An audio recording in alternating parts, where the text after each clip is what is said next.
அம்பலத்தை அம்பு கொண்டு அசங்கென்றால் அசங்குமோ?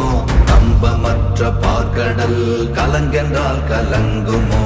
இன்பமற்ற யோகியை இருளும் வந்து அணுகுமோ? செம்பொன்னம்பலத்துளே தெளிந்ததே சிவாயமே. ஓம் நமச்சிவாய ஓம் ஓம் நமச்சிவாய ஓம் நமச்சிவாய ஓம் ஓம் நமச்சிவாய ஓம் நமச்சிவாய ஓம் ஓம் நமச்சிவாய ஓம் நமச்சிவாய ஓம் ஓம் நமச்சிவாய. அவ்வெனும் எழுத்தினால் அகண்டம் ஏழுமாகினாய், உவ்வெனும் எழுத்தினால் உருத்தரித்து நின்றனை, மவ்வெனும் எழுத்தினால் மயங்கினார்கள் வையகம், அவ்வும் உவ்வும் அவ்வுமாய் அமர்ந்ததே சிவாயமே. ஓம் நமச்சிவாய ஓம்